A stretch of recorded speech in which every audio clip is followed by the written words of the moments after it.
So my name is David, and I made an indie game with a very talented team, and I'd like to talk about that. Probably some of you haven't played it yet, so the easiest way to describe Six Ages is it's a King of Dragon Pass-like, in the true style of games referencing other games. But this is a genre of probably only 2 games, so I'd like to talk about what makes Six Ages unique, and by extension, what made King of Dragon Pass unique. So some people say that the game is sort of a cross between Choose Your Own Adventure and Civilization, and really neither of those is true. On the other hand, I don't think Touch Arcade is completely wrong. It does combine narrative and a turn-based economic game, but it's trying to do things that neither genre alone can do. The shortest description of the games I've seen is it's a strategy book. This is what one of the players said. So the game is, in fact, a combination of strategy and book. You're guiding a small clan of the Rider people rather than any one individual or even a group of heroes. Your clan recently migrated because during the Gods' War, your city got buried under a glacier. The core loop of the game is to take actions, which are sort of the turn-based strategy side. For example, a venture there, like expanding your fields. As these actions take time to do, events will occur and you respond to the events. So the strategy game is sort of a skeleton on which we can add stories. So that's sort of what it is, and I'm going to talk about how it works. Unlike Civilization, it's all about cows. We actually do track a few more economic variables, but really it's all about relationships. Your clan's relationships with the neighboring clans is as important as any economic resources. You can go to war, but unlike Civilization, you definitely cannot conquer all your neighbors. What you do instead is influence your relations with them, for example, by sending an emissary with a dialogue there, and equally importantly, with story decisions. The game tracks a lot of different relationships between clans. One of the key things, I think, is that favors are one of the currencies of the game.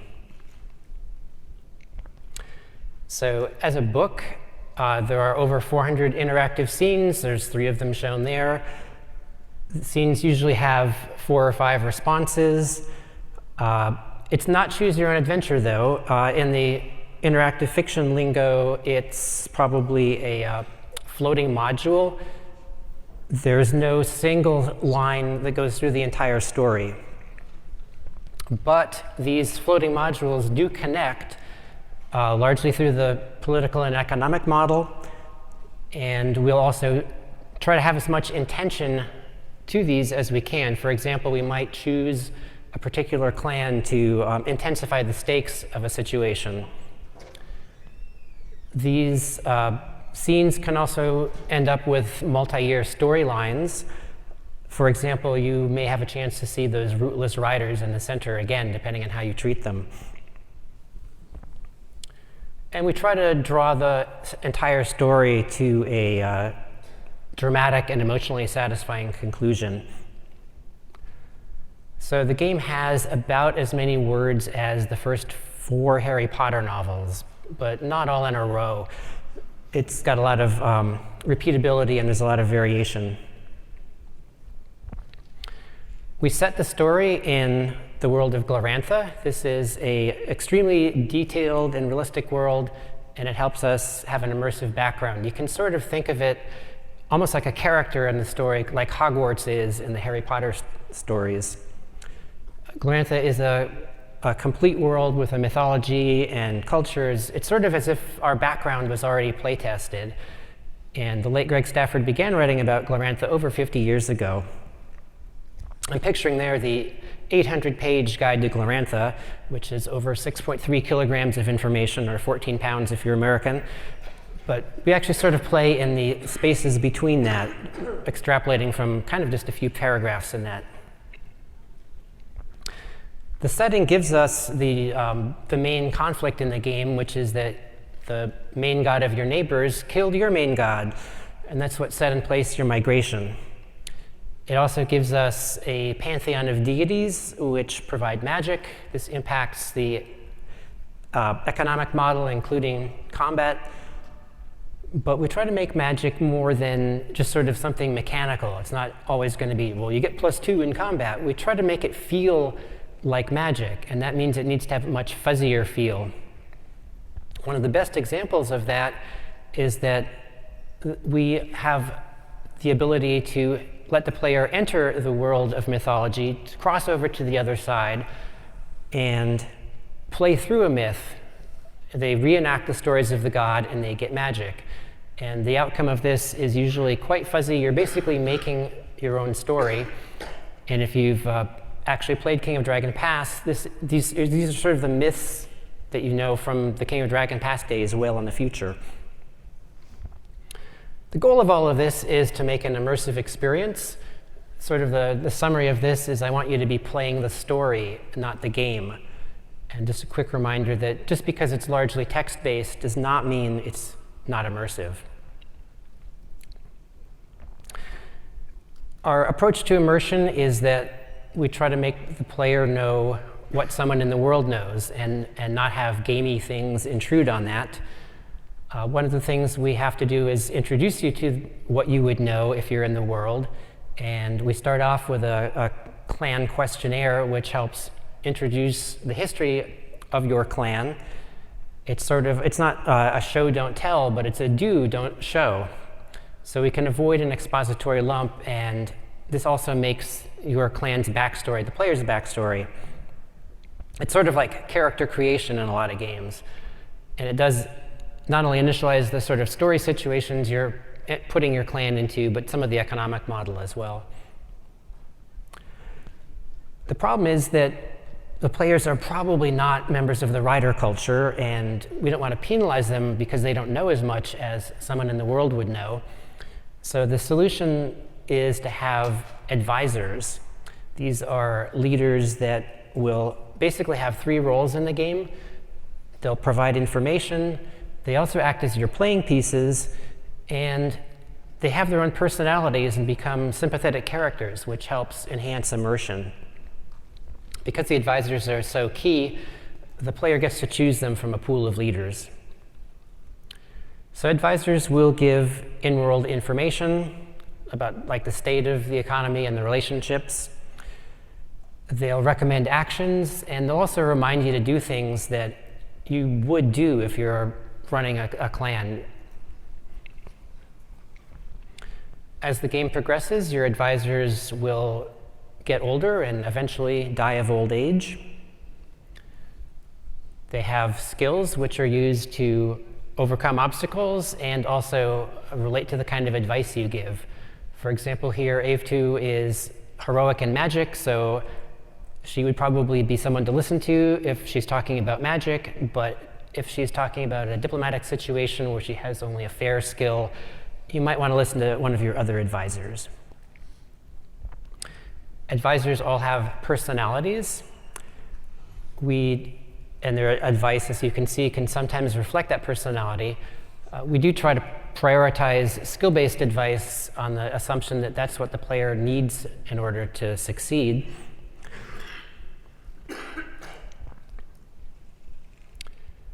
So to give advisors personalities, there's 33 personality traits in the game. They are randomly generated. Every advisor has only 2 personality traits, which is kind of pretty limiting for humans, but we want to make sure that over the course of the game, they can be noticed by a player. Some of the traits are contradictory, so we make sure that when we randomly generate them, a character gets only something that makes sense. You can't be both optimistic and pessimistic, at least not within the scope of this simulation. And while a character's religion is not actually a personality trait, that also fits into the valid combinations. If you worship the war god, you're not going to have a personality trait of peaceful. So why do we have personality in the game? Well, As I mentioned before, it drives advice, but more importantly, it'll drive action. Your advisors are people with their own personalities and their own agendas, and they'll go off and do things on their own without you asking them or even wanting them to. So we try to be fair to the player and only have something like this happen after you had a chance to witness their personality. And if it's visible at the bottom, you can see a little bit of script that a character has to be on the clan council for at least 2 years before this scene will show up, where the goat fan starts inviting people in, and you, the player, have to deal with the situation. Personality can also be a positive thing. It can be a modifier in many situations, or you wouldn't send a merciful character or a peaceful character off to intimidate someone else. You might send your harsh character. So advisors, being people, sometimes have conflicts with each other. The situation here, one of your advisors has told the buzzard people they should try harder to fit in, and another one is reminding him that the correct term is not buzzard people, but adoptees. I think in the game, some of the best writing is in advice, and that's probably because it allows us to have a viewpoint instead of just presenting kind of facts like we have 12 cows less. So let's look behind the scene at how strategy and story work together. We have our own domain-specific language. I called it the Opal scripting language after an old code name for King of Dragon Pass. It's a domain-specific language, and it was kind of designed around something that would be easy for our writer to use. At the top, there's a conditional response. This condition depends on several functions. We generate a list of clans, and then we filter it to see if we have any clans that are not feuding, because this response wouldn't make any sense if we don't have anyone we could trade it to. As this script executes, the first thing that happens is a choose clan function, and that just puts up user interface where the player gets to choose a clan. Once they do that, we start doing things like looking at the relationship with that clan that the player picked and calculating a modifier. There's also modifiers based on your own allocation of clan magic, and just as a shorthand, where it says .ritual magic, that's our clan .ritual magic. Just makes it a little easier for us to read. And whoa, that's too fast. Once they have chosen and we calculate the bonuses, there's the test, which I was talking about earlier. This is going to take whoever on your clan council has the best bargaining skill and challenge them to make a bargaining roll, basically. And this has two possible outcomes. They could win or lose. And we also set a degree of success. It's by convention the variable Q, which lets us have like really terrible failures or marginal successes. And I think this one here is a marginal success. They get a handsome price, but it's the smallest possible handsome price. So the scenes are our major building block of procedural content. There's also some other types of scripts. For example, news can also be interactive, but it's not illustrated and it doesn't have advice. Scenes in general can have conditions on them. This one occurs only if a variable is set to true. A lot of the time, a scene is a consequence of something else. Oops, I skipped ahead. This says, scenes can happen when conditions occur. This one's checking if a variable has changed value and can do appropriate things. Scenes are often consequences. Here we're triggering another scene 3 seasons after right now. And this is also one of the ways we get those longer story arcs. We'll trigger scenes that'll happen in a couple of years. It also lets us have bonuses that will expire after a certain time limit. One difference between 6 Ages and a lot of games is that we'll only show relevant items, and that's because you're someone in the world and you don't really know what might have been. If only you had more clan magic, you could have drawn on it, but it's not something you would even consider. There's no what might have been. The scenes are managed in a scene queue, which is a priority queue. The granularity is a turn because we're a turn-based strategy game. And this is basically how we can add time to the narrative and handle those long storylines.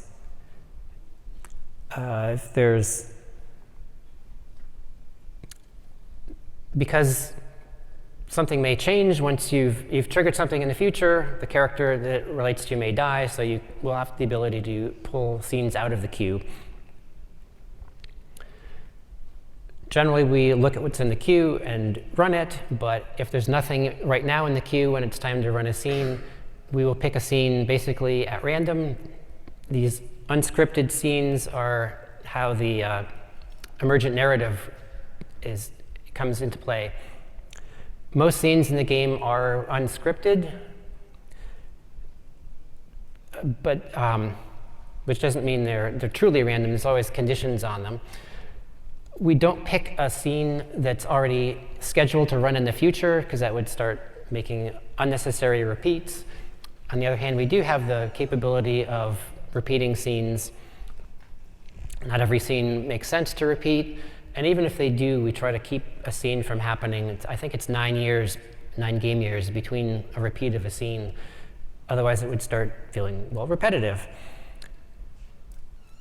Scenes can have conditions because they don't make sense. Either maybe in a certain time of the year, it doesn't make sense to have something that's not related to crops unless it is crop season. It doesn't make sense to have someone offer to sell you something if you couldn't afford to buy it.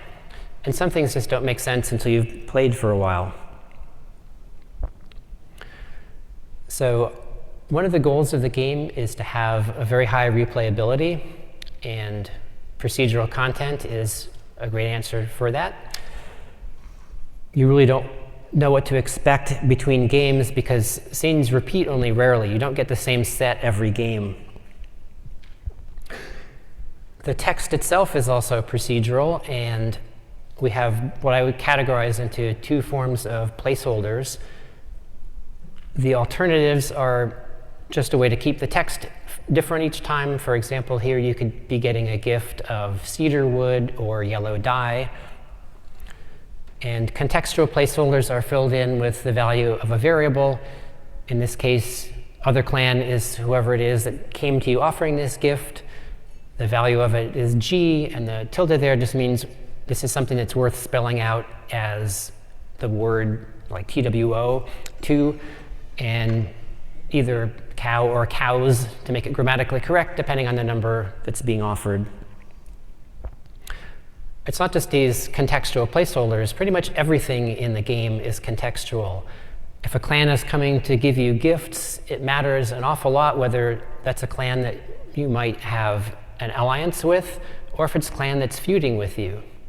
So we really are leveraging humans' ability to extract patterns from things that may not officially be related and find the relationship between them, which is apophenia.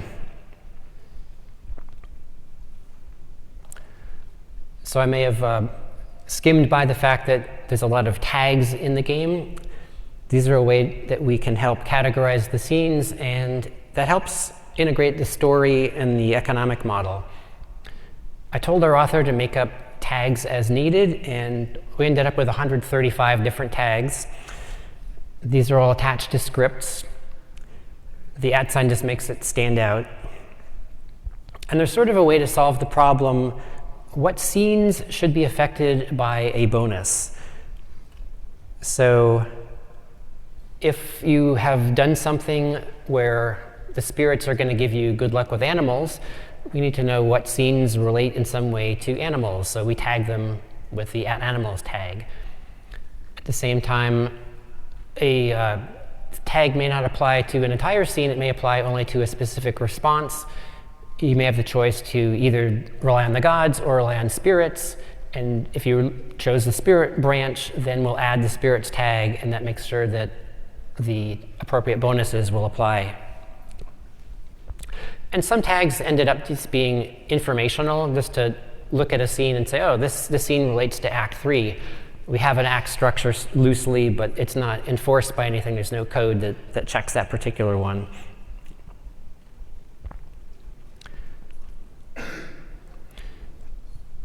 So one of the challenges in making an economic model and a story that relate to each other is, if there's a consequence, did you notice it?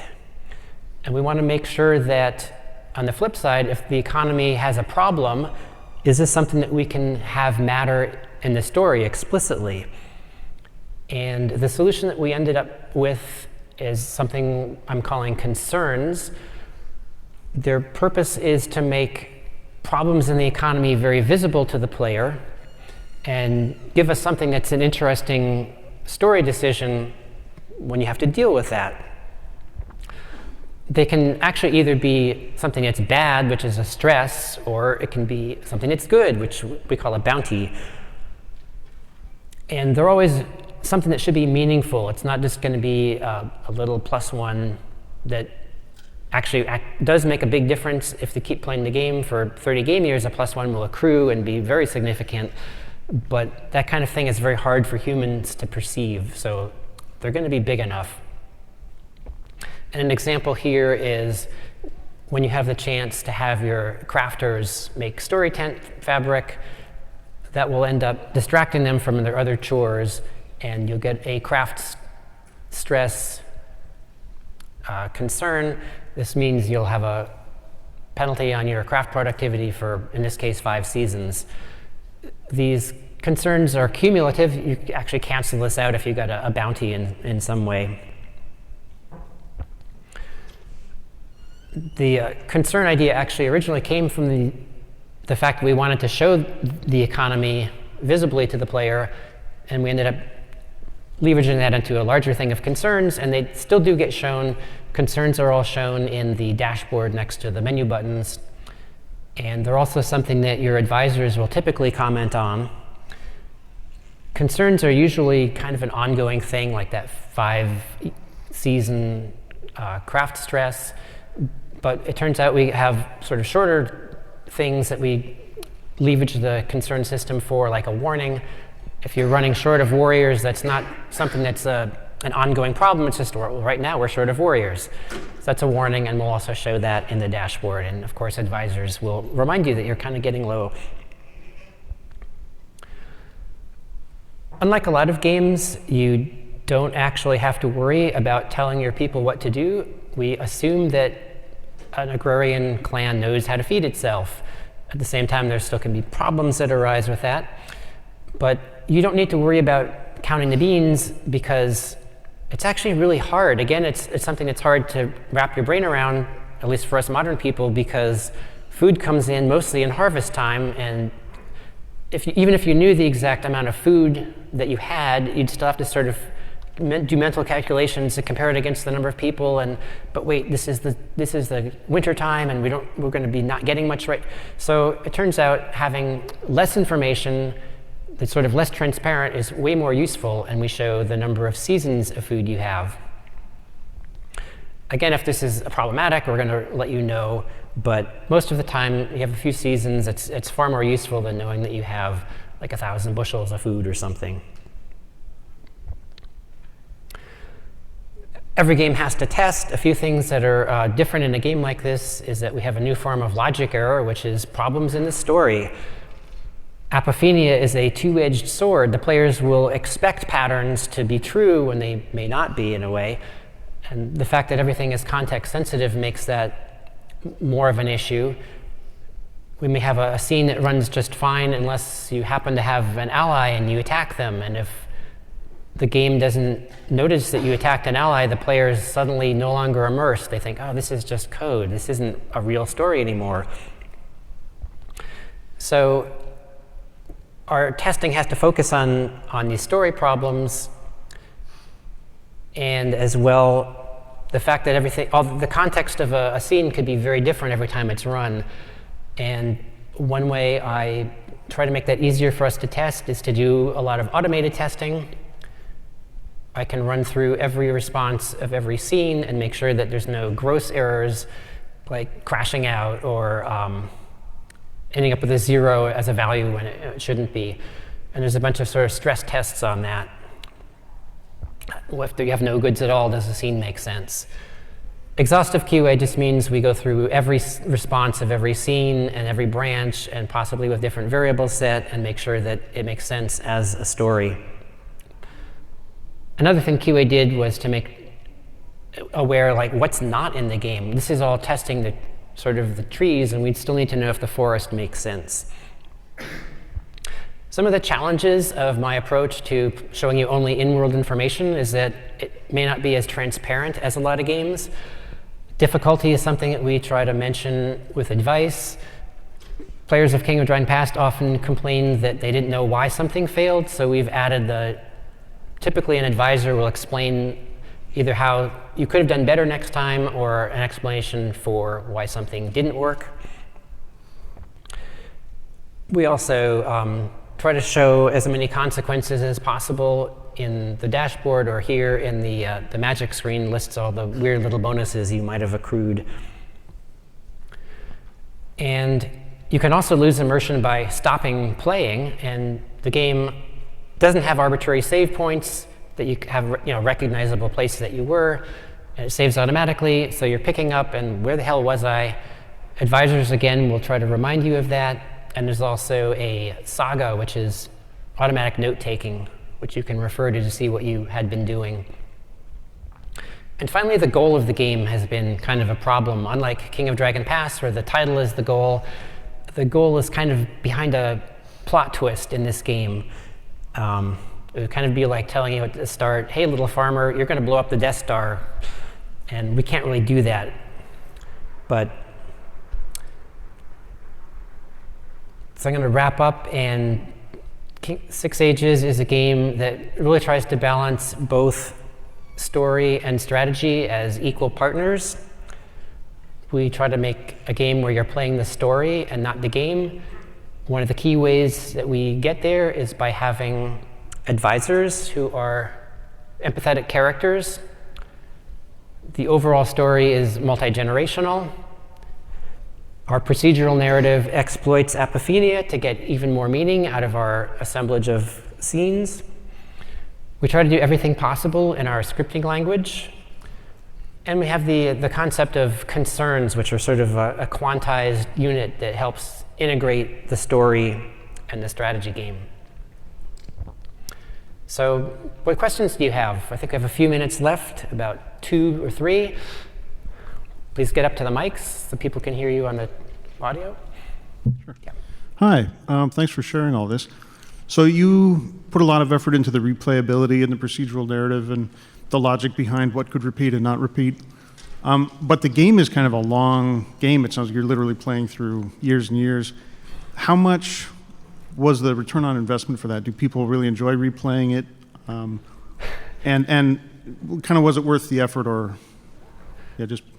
So the King of Dragon Pass answer to that, because that came out a lot longer, is that it's insanely replayable, and people have been playing it, the same person has been playing it for years in some cases. A lot of it was more just that so that you could lose the game and try again and see a somewhat different story. So I think it's been worth it just for that. It's not a single story that you go through. People probably don't need to play it as many times as they did with King of Dragon Pass, but I think it was worth it. Cool. If I can follow up was it Lost? If somebody lost the game and they tried to recreate the same path, except for the very end, is there enough random event in there that it would be different anyway? I think every game is going to be different. The overall goal of the game ends up being the same every time, although you can get there, even that's got some variation. So winning is not always identical either. Thank you. Hi, thanks for your talk. Regarding QA, I imagine must have been a tremendous task. Is that something that the engine or the scripting language that you guys developed helped you do, or was it just manpower that got through? It was pretty much we did have the unit tests that automated a lot of that. the scripting language, the script compiler can find a small category of errors itself, and I would add more to that. It wasn't quite the language itself, but a lot of errors ended up being something that would happen multiple places. So we'd find an error, and then I would sweep for similar scripts and correct it before QA found it. Okay, thanks. You mentioned that despite the randomization, there's still a clear story arc to each playthrough. Do you have time to elaborate at all on that, on how you accomplished that? I don't think there is, well, there's no single story arc that you'd ever get. There are some sort of tentpole scenes that we think you need to get the full experience, but those are never going to be exactly the same. The context is almost always going to be different for those. And you can certainly go through, even some of they're not tentpole scenes, but there's some significant smaller storylines that may never occur in any one play. So it's mostly that, as in King of Dragon Pass, you're trying to end up being King of Dragon Pass, and your story is always going to be at the end becoming King of Dragon Pass, but the story along the way is very different. And things will even the same scenes will come up in different orders, and that the context makes it very, very different. Thank you.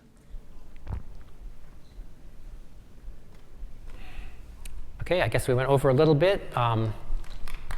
Thanks for coming.